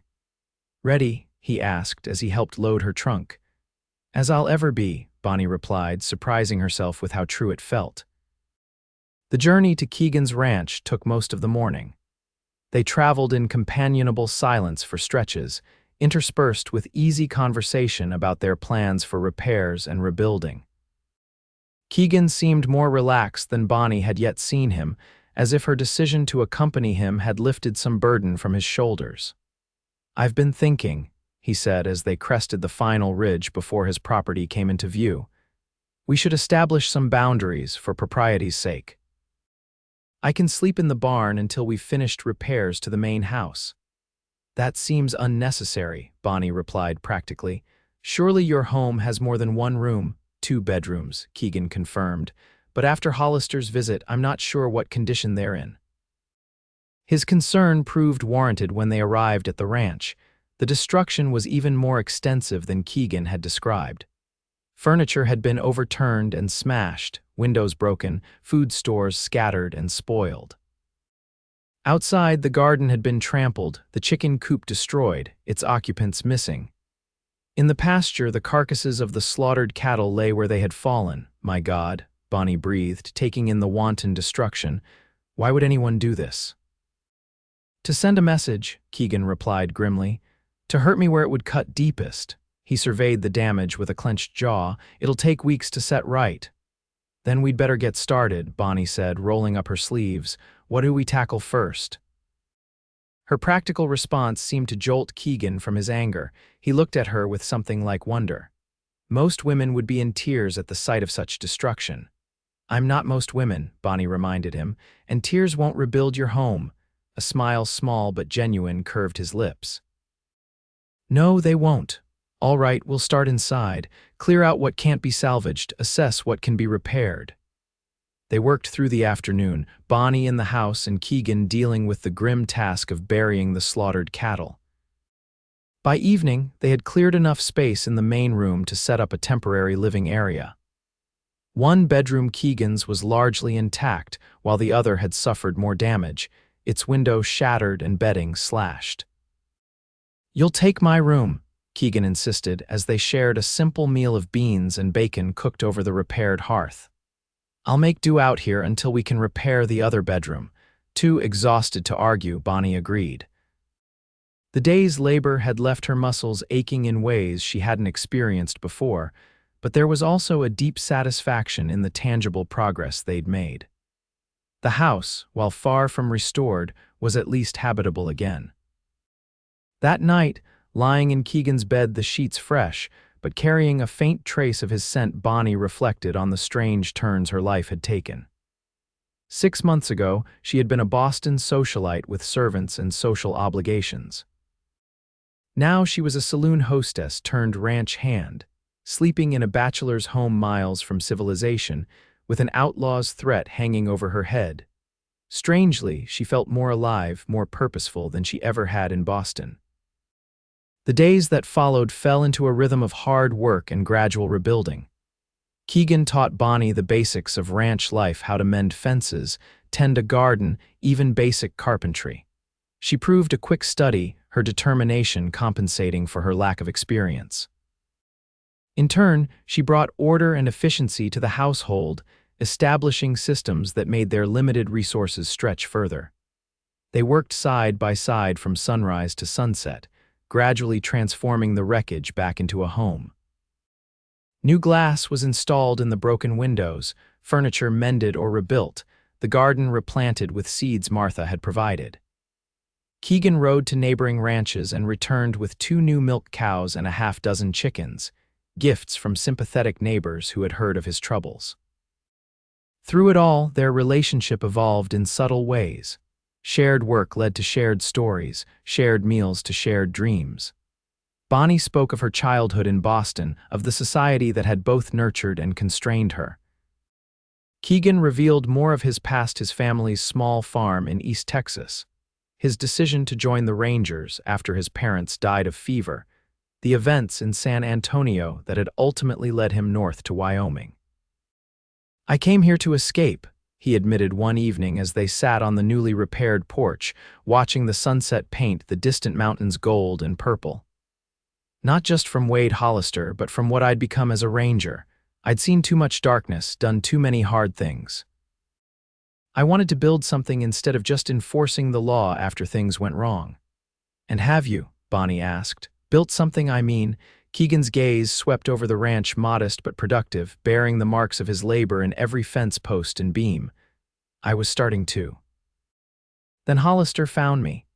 "He hasn't destroyed what you've built," Bonnie insisted. "He damaged it, yes, but look how much we've already restored."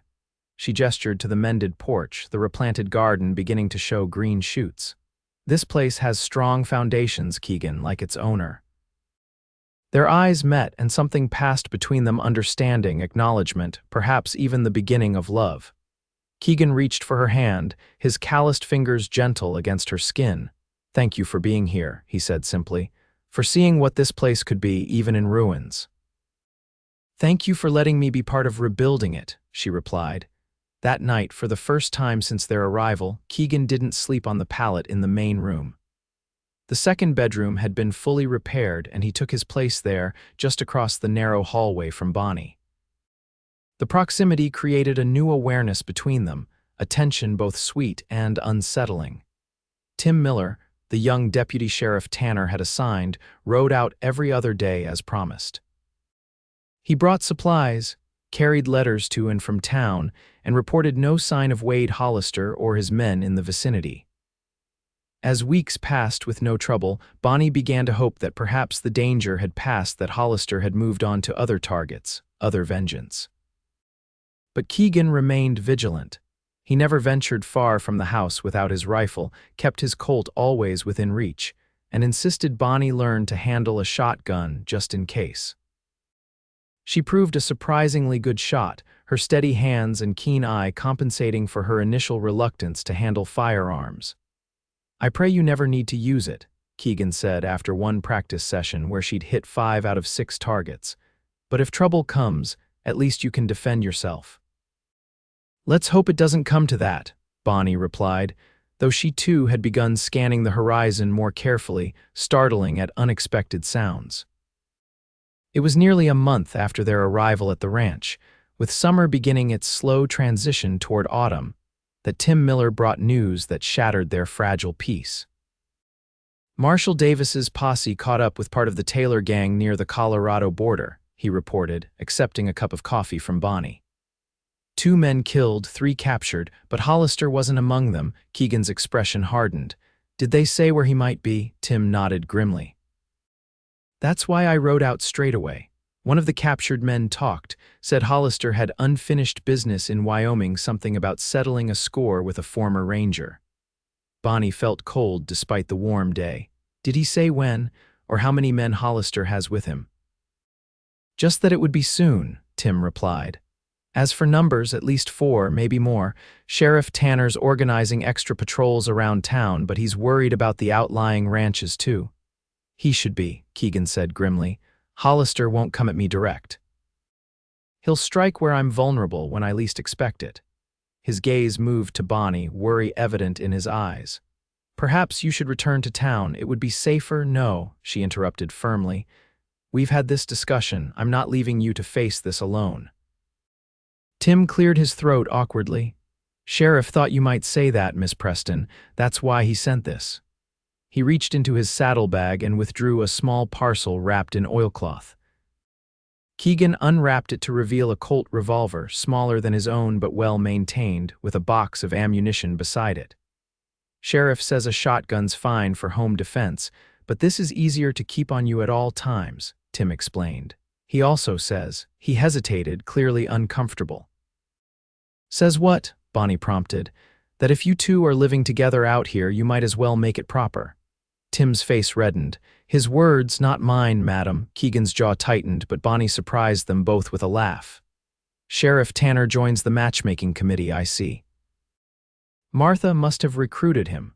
Her light-hearted response eased the tension, and even Keegan managed a small smile.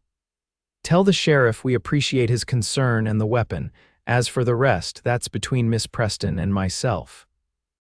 After Tim departed, promising to return in 2 days with additional supplies, Keegan and Bonnie sat at the kitchen table, the revolver between them. "You don't have to carry it," Keegan said, "but I'd feel better knowing you could defend yourself if I'll carry it," Bonnie interrupted. "And learn to use it properly." She met his concerned gaze steadily. "Keegan, I need to ask you something, and I want an honest answer. Of course. If Wade Hollister comes, what will you do?" Keegan was silent for a long moment, his expression troubled. "I'll protect what's mine," he said finally. "This ranch, the life I'm building here." His eyes held hers. "You, even if it means returning to the man you were trying to leave behind," Bonnie pressed. "The ranger, the killer, if that's what it takes," he admitted, his voice low. "I've tried to leave violence behind to build instead of destroy, but some men only understand force." Bonnie reached across the table, taking his hand in hers. "I'm afraid, Keegan, not of Hollister, but of what facing him might do to you, to us." His fingers tightened around hers. "What do you mean, us?" "These weeks here working together, rebuilding, sharing this home, they've changed things between us, haven't they?" Bonnie's heart raced as she voiced what had been growing between them, unnamed but undeniable. "Yes," Keegan acknowledged, his voice rough with emotion. "They have. Then I don't want to lose that, not to Wade Hollister, not to the past he represents." Keegan stood, moving around the table to kneel beside her chair. He took both her hands in his expression more open than she had ever seen it. "Bonnie Preston, I never expected to find someone like you, especially not in Bitter Creek, Wyoming." His smile was tender, transforming his features. "When I stepped into that saloon and saw Hollister threatening you, I acted on instinct. But every day since then, every moment with you has been a choice, the best choice I've ever made." Bonnie felt tears threatening. "Keegan, let me finish," he said gently. "I know our situation is unconventional. I know we've been pushed together by circumstances rather than proper courtship. But what's grown between us is real, at least it is for me." "For me too," Bonnie whispered. "Then perhaps Sheriff Tanner and Martha are right," Keegan said, a question in his eyes. "Perhaps we should make this proper. Not because of Hollister, not because of propriety, but because it's what we both want." Bonnie's breath caught. "Keegan Paxton, are you asking me to marry you?" "I am," he replied, certainty replacing hesitation in his voice. "Not because of danger or convenience, but because I love you, Bonnie. I love your strength, your intelligence, the way you've embraced this hard life without complaint. I love the future I can see with you here." Tears spilled onto Bonnie's cheeks. "I love you too. I didn't expect it, didn't come west looking for love, but I've found it with you in this place." Keegan reached up to brush away her tears with his thumb, his touch achingly tender. "Is that a yes?" "Yes," Bonnie said, laughing through her tears. "Yes, I'll marry you, Keegan Paxton." His smile was radiant as he rose, drawing her to her feet and into his arms. Their first kiss was gentle, almost hesitant, a question asked and answered. The second was deeper, a promise exchanged without words. When they finally parted, both breathless, Keegan rested his forehead against hers. "When Tim comes back, we'll send word to Reverend Simmons," he murmured. "Ask him to ride out, I don't want to wait." "Nor do I," Bonnie agreed, "though Martha will be disappointed to miss the ceremony." "We'll have a proper celebration in town once the danger has passed," Keegan promised, "but I want you as my wife now before whatever comes next." The shadow of Wade Hollister briefly darkened their joy, but Bonnie pushed it aside. "Nothing and no one will take this from us," she vowed. "Not Hollister, not the past, not anything." True to their word, when Tim returned 2 days later, they sent a message to Reverend Simmons requesting he visit the ranch as soon as possible. The young deputy's eyes widened at their news, but his congratulations were sincere. "Sheriff will be pleased," he said with a grin. "He had a bet with Martha about how long it would take," Bonnie laughed. "Of course he did, and who won?" "Martha, I think. Sheriff said it would take another month at least." The days that followed were filled with a strange mixture of joy and tension. They continued their work on the ranch, now with renewed purpose as they prepared not just for potential danger, but for their future together. Bonnie cleaned and organized the house with particular care, while Keegan completed long-planned improvements to the barn and corral.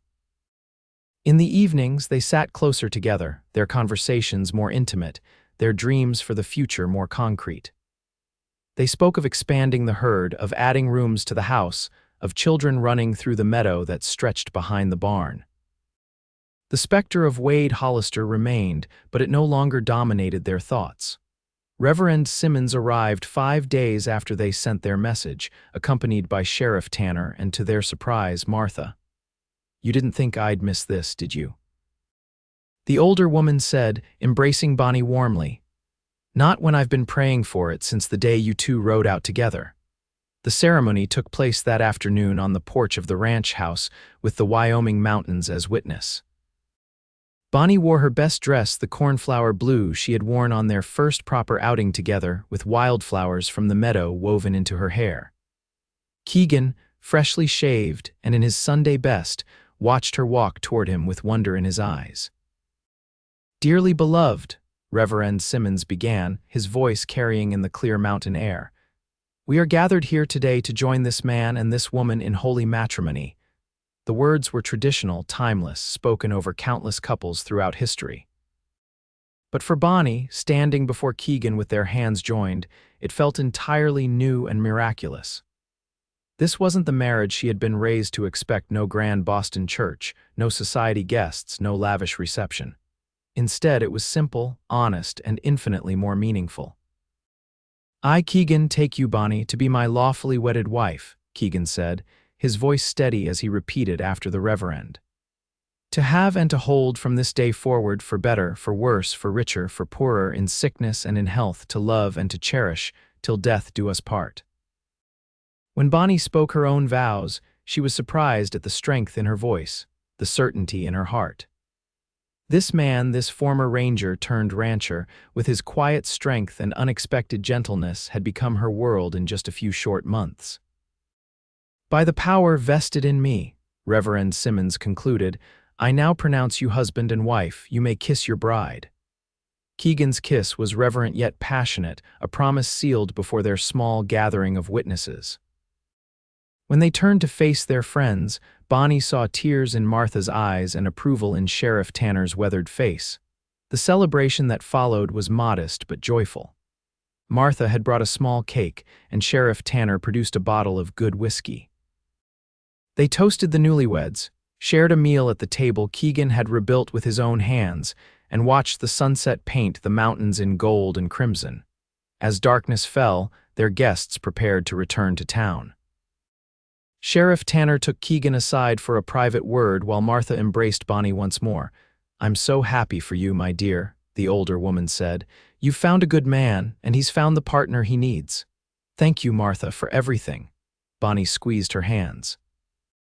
"Will you be all right riding back in the dark? Sheriff Tanner and the Reverend will see me safely home," Martha assured her. "You focus on your new husband." After their guests departed, Bonnie and Keegan stood on the porch, his arm around her waist as they watched the lanterns recede down the trail toward town. "What did the sheriff say to you?" Bonnie asked. Keegan's arm tightened slightly around her. "He's received word that Hollister was spotted near the territorial border, moving this way with 3 men. Could be here within days." Fear flickered, but Bonnie refused to let it overshadow their wedding night. "Then we'll face him together as husband and wife." Keegan turned her in his arms, his expression serious. "Bonnie, if trouble comes, I want you to promise me something. Promise you'll put your safety first, that you won't take unnecessary risks." "I promise," she said solemnly, "if you'll promise the same." "I promise to come back to you," he replied, "no matter what happens." They sealed this vow with a kiss as deep and binding as those they had exchanged before the reverend. Then, hand in hand, they entered their home truly theirs now, shared in every way, and closed the door on the gathering darkness. The days that followed were a strange juxtaposition of newlywed joy and tense vigilance. By day, they continued their work on the ranch, now moving beyond repairs to improvements. Keegan began expansion of the corral, with plans to increase his herd once the danger had passed. Bonnie planted additional vegetables for fall harvest and arranged the interior of their home to better reflect their shared tastes. By night, they discovered each other as husband and wife, their growing passion tempered by the sweet tenderness of new love. In Keegan's arms, Bonnie found pleasures she had never imagined, and in her embrace he found healing for wounds he hadn't known still ached. But beneath their happiness ran an undercurrent of watchfulness. Keegan kept his rifle always near, and Bonnie grew accustomed to the weight of the small revolver at her waist. They established routines checking the perimeter of the property morning and evening, maintaining a watch rotation when one needed to venture farther afield, keeping a horse always saddled and ready. Tim continued his regular visits, each time reporting no sign of Hollister, but also bringing news of increased vigilance in the territory. The marshal's office had issued warnings to all outlying ranches, and a reward had been posted for information leading to Hollister's capture. "Sheriff says it's only a matter of time before they catch him," Tim reported on his latest visit. "Too many people looking now, too few places to hide," but Keegan remained unconvinced. "Hollister survived this long because he's cunning. He won't be taken easily." That night, as they prepared for bed, Bonnie noticed Keegan's distraction. He checked the windows twice, tested the new locks he'd installed, and placed his Colt on the bedside table within easy reach. "You're worried," Bonnie observed as she brushed out her hair. "More than usual." Keegan sighed, sitting on the edge of the bed. "It's been too quiet. Hollister should have made his move by now if the reports of his location were accurate." "Perhaps he's reconsidered," Bonnie suggested. "With the increased patrols, the reward—" "No," Keegan interrupted, his voice certain. "He's waited too long for this, planned too carefully." He looked at her, concern evident in his eyes. "I'm afraid he's waiting for us to relax our guard, to think the danger has passed." Bonnie set down her brush and moved to sit beside him, taking his hand in hers. "Then we won't. We'll remain vigilant together." He lifted her hand to his lips. "Have I told you today how much I love you?" "Yes," she smiled, "but I don't tire of hearing it." Keegan drew her into his arms, his kiss tender yet passionate. "Then I'll say it again, I love you, Bonnie Paxton." The name, her new name, still sent a thrill through her. "And I love you, Keegan Paxton." Later, as Bonnie drifted toward sleep in her husband's embrace, she sent up a silent prayer that their happiness would remain untouched by the shadows of the past. But some part of her knew, with the certainty that comes in the quiet hours of night, that their reckoning with Wade Hollister was still to come. The attack, when it finally came, was not what they had expected. It happened on a clear autumn morning, nearly 2 weeks after their wedding. Keegan had risen at dawn to check the herd, while Bonnie prepared breakfast and planned her day's tasks. The routine was comfortably established now, their movements around each other as natural as breathing. Bonnie was at the stove, turning cornbread in the skillet, when she heard the distinctive crack of a rifle, followed by a second shot in rapid succession. She froze, the spatula suspended in midair, every sense suddenly alert. The shots had come from the north pasture, where Keegan had gone to check on a heifer due to calve. Without hesitation, Bonnie moved the skillet from the heat, reached for the revolver at her waist, and hurried to the window. The pasture was just visible from the house, but at this distance, she could make out little more than shapes: the cattle grazing, a horse moving rapidly, figures that might be men. Her first instinct was to run toward the sound, toward Keegan, but his words echoed in her mind. "Promise you'll put your safety first." Instead, she moved methodically through the house, checking that all windows and doors were secured. Then she positioned herself by the front window, where she had the best view of the approach to the house, and waited, revolver ready. Minutes stretched like hours. Bonnie strained to hear any sound that might indicate what was happening in the pasture. The rifle had fallen silent, but she could hear shouting now, though too distant to make out words. Then movement: a horse galloping toward the house, a rider slumped forward in the saddle, Keegan. Relief surged through her, followed immediately by fear as she noted his awkward posture, the dark stain spreading across his left shoulder. She rushed to the door, throwing it open as he reined in his horse at the porch steps. Hollister, he gasped as he dismounted, grimacing with pain. 4 men, they were waiting in the trees by the north fence. You're hurt, Bonnie said, helping him into the house. Let me see. No time, Keegan insisted, though he leaned heavily on her. They'll be coming. I winged one of them, maybe killed another, but Hollister and at least 2 more are still out there. Inside, Bonnie guided him to a chair where he sank down with a suppressed groan. His shirt was soaked with blood from a bullet wound high in his left shoulder. It went through, he said, answering her unasked question. Clean, I think, but I can't use my left arm much. Bonnie moved quickly, gathering bandages and the whiskey they kept for medicinal purposes. With efficient motions born of necessity, she cut away his shirt, cleaned the wound as best she could, and bound it tightly. That will hold for now, she said, her voice steadier than her hands. What's our plan? Keegan's eyes met hers, gratitude and pride mingling with concern. We need to get to town, bring back help, but they'll be watching the road. The back trail, Bonnie suggested. Through the woods to the Miller place, it's longer but less exposed. Too risky, Keegan replied. If they've studied the property, they'll have that covered too. He checked his Colt, grimacing as the movement pulled at his wound. Our best chance is to defend the house until Tim's scheduled visit tomorrow, and if they attack before then we make them pay dearly for every inch, Keegan said grimly. They worked quickly to prepare, gathering ammunition, positioning furniture to create defensive positions with clear lines of sight to doors and windows.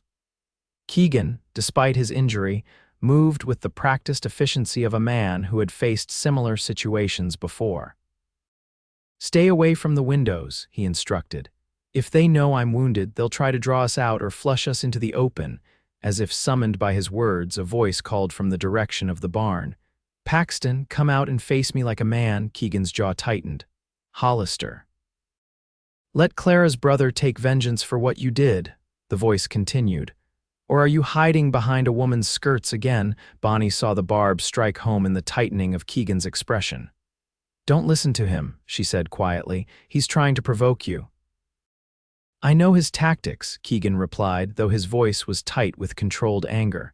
He wants me angry, reckless. Another shot rang out, this one striking the porch railing. Splinters of wood flew into the air. That was a warning, Paxton, Hollister shouted. Next one goes through a window. How many bullets do you think it'll take before one finds that pretty wife of yours? Keegan moved to the window, staying carefully to one side as he peered out. They've spread out, Hollister's by the barn. I can see one man near the corral, another by the edge of the trees. That's only 3, Bonnie noted. You said there were 4. The 4th might be down or circling behind. Keegan's expression was grim. We need to assume they're surrounding us. For the next hour, they maintained an uneasy standoff. Occasional shots were fired at the house, not with any real attempt to hit them, Bonnie realized, but to keep them pinned down to fray their nerves. Hollister continued his taunts, each one designed to provoke Keegan into rash action. You're bleeding out in there, aren't you, Paxton? He called. I saw I hit you. How long before you're too weak to protect her? What do you think I'll do to her when you can't stop me anymore? Bonnie could see the toll the words were taking on her husband. Despite his experience, despite his control, Wade Hollister knew exactly how to needle him where he was most vulnerable. He wants you to make a mistake, she reminded Keegan softly, to rush out there half-cocked. I know, Keegan acknowledged, his face drawn with pain and tension. But he's right about one thing, this wound is slowing me down, if they rush the house all at once. Then we'll face them together, Bonnie said firmly. I'm not without resources, Keegan. A faint smile touched his lips. No, you're not, my brave Boston girl. Another shot, closer this time, shattering the window beside them. Both ducked as glass showered around them. Running out of patience, Paxton, Hollister shouted. Maybe I need to provide some motivation. There was a moment of silence, then the sound of something being dragged. Keegan risked a glance out the broken window, then cursed under his breath. What is it? Bonnie asked. They're piling brush against the side of the house. They're going to try to smoke us out. Fear, cold and sharp, sliced through Bonnie's determination. Fire was the one threat they couldn't defend against, not with the house's wooden construction. "We have to stop them," she said, moving toward the back door. Keegan caught her arm. "That's exactly what they want, to split us up, get us in the open. We can't just wait to burn," Bonnie argued. Before Keegan could respond, they heard the distant but unmistakable sound of multiple horses approaching at speed. Hollister heard it too, his curses carried clearly through the broken window. "Riders coming," Keegan said, hope flaring in his eyes. "Several of them from the sound." "Could be more of Hollister's men," Bonnie cautioned. "No," Keegan replied, certainty in his voice. "He wouldn't have reacted that way if they were his." He moved to the front window, peering cautiously out. "It's the sheriff and Tim and at least 4 others." Relief weakened Bonnie's knees, but she steadied herself. "Hollister and his men, they'll run." "Maybe," Keegan said, but his expression was hard. "Or maybe Hollister will make one last desperate attempt. He's come too far, waited too long to just flee." As if confirming his fears, there was a crash from the back of the house. "The kitchen door," Bonnie gasped. Keegan was already moving, his Colt drawn despite his injured shoulder. "Stay behind me," he ordered, but Bonnie followed with her own revolver ready. They reached the kitchen just as Wade Hollister burst through the splintered door, his gun raised and his face contorted with hatred. "If I'm going to hang, I'll take you with me, Paxton," he snarled. Time seemed to slow. Bonnie saw Hollister's finger tighten on the trigger, saw Keegan raising his own weapon despite the awkwardness caused by his wound. In that suspended moment, she knew with terrible clarity that Hollister would fire first, that Keegan's injury would slow him just enough to make the difference. Without conscious thought, acting on instinct and desperate love, Bonnie raised her revolver and fired. The report was deafening in the confined space. Hollister staggered, surprise replacing hatred on his face as he looked down at the blossoming red stain on his chest. His gun fired as he fell, the bullet burying itself harmlessly in the ceiling. "Bonnie," Keegan breathed, disbelief in his voice. Then he was moving, kicking Hollister's weapon away and checking for signs of life. "He's dead," he confirmed, looking up at her with a complex mixture of emotions: relief, concern, pride. Bonnie stood frozen, the revolver still extended, her hands suddenly trembling as the reality of what she had done registered fully. "I killed him," she whispered. Keegan was at her side instantly, gently taking the gun from her hands. "You saved my life," he corrected. "And your own." Shouts from outside announced the arrival of Sheriff Tanner and his men. Keegan moved to the front door, calling out to identify themselves. Moments later, the house was filled with people, the sheriff demanding explanations, Tim checking on their well-being, other men Bonnie didn't recognize securing the property, and confirming that Hollister's remaining men had fled. Through it all, Bonnie remained oddly detached, as if watching the scene from a distance. She answered questions mechanically, allowed someone to guide her to a chair, accepted a cup of something strong that burned her throat. But it wasn't until Keegan knelt before her, his good hand cupping her face, that she truly felt present again. "Bonnie," he said softly, "come back to me." "I'm here," she replied, her voice steadier than she expected. "I'm all right." "Yes," he agreed, his eyes searching hers. "You are." Stronger than any of us knew. Sheriff Tanner approached, his weathered face grave.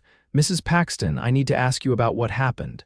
Keegan started to rise, protective instinct evident in his posture, but Bonnie placed a hand on his shoulder, keeping him beside her. "It's all right," she told him. Then, to the sheriff, "I shot Wade Hollister as he broke into our home with clear intent to kill my husband. There is nothing more to tell." Tanner nodded, seemingly satisfied. "Self-defense, clear as day, no judge would say otherwise." He glanced at the body being removed from their kitchen. "Hollister's had this coming for years. Now it's over." "Is it?" Bonnie asked, looking to Keegan. "Truly over?" "Yes," he said with quiet certainty. "The rest of his gang will scatter without him, and the law will hunt them down eventually."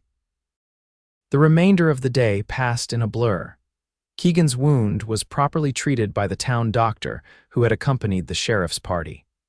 The bodies, Hollister's and one of his men who had indeed been killed in the initial exchange, were taken to town. Statements were recorded, evidence collected, arrangements made to repair the damage to the ranch. By evening, only Sheriff Tanner remained, sitting at their kitchen table with a cup of coffee. "We got lucky," he admitted.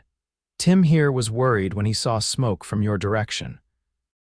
Wasn't due to check on you until tomorrow, but he rode into town and raised the alarm." "We're grateful," Keegan said, his arm around Bonnie's shoulders. "Another hour and things might have ended differently." "Well, it's done now," Tanner said, rising. "Hollister won't trouble anyone again, thanks to your wife's steady aim." He nodded respectfully to Bonnie. "Not many would have the courage to do what you did, Mrs. Paxton." After the sheriff departed, Keegan and Bonnie were left alone in their home, suddenly quiet after the day's chaos. The kitchen door had been temporarily repaired, the broken window covered. Tomorrow would bring the work of more permanent fixes, but tonight they needed only to heal. "How's your shoulder?" Bonnie asked as they prepared for bed. "Sore," Keegan admitted, "but the doctor says it'll heal clean." "No permanent damage." He caught her hand as she turned down the covers. "How are you, really?" Bonnie considered the question honestly. "I'm not sure. I never thought I would take a life. Never imagined I could." "You did what was necessary," Keegan said, his voice gentle but firm. "To protect yourself, to protect me. There's no shame in that." "I know," she replied, "and I don't regret it, not really. It's just—" She searched for words to explain the complexity of her feelings. "In Boston, the greatest moral dilemma I faced was whether to acknowledge someone of questionable social standing at a dinner party. Now I've killed a man." Keegan's eyes were understanding. "Life in the West strips away pretense, forces us to confront who we truly are, what we're capable of." "And who am I now?" Bonnie asked softly. "What am I capable of?" "You're Bonnie Paxton," he replied, drawing her into his arms. "A woman of extraordinary courage and compassion, capable of defending what you love without losing your essential humanity." He kissed her forehead tenderly. "You're my wife, my partner, my heart." His words washed over her like a benediction, easing the turmoil in her soul. "And you're mine," she whispered against his chest. "My protector, my teacher, my future." They held each other through the night, finding comfort in the simple reality of survival, of continued existence in a world that had tried to destroy them. And as dawn broke over the mountains, painting their bedroom in soft golden light, Bonnie felt a sense of peace settle over her. Wade Hollister was gone, the threat he represented vanquished. What remained was the life she and Keegan were building together, a life of purpose, of love, of endless possibility. Epilogue: 1 year later, Bonnie stood on the porch of the ranch house, watching as Keegan worked with a new colt in the corral. The autumn sun gilded his dark hair, caught the occasional flash of his smile as the young horse responded to his gentle guidance. In the year since Wade Hollister's death, Keegan had shed much of the watchful tension that had marked him before. He laughed more readily now, dreamed more openly, loved with an abandon that still took Bonnie's breath away. The ranch had prospered. With the reward money for Hollister, they had been able to expand their herd significantly. The house, too, had grown, a new room added to the back, with wide windows overlooking the mountains Bonnie had come to love. The garden flourished under her care, providing vegetables for their table and flowers for their home.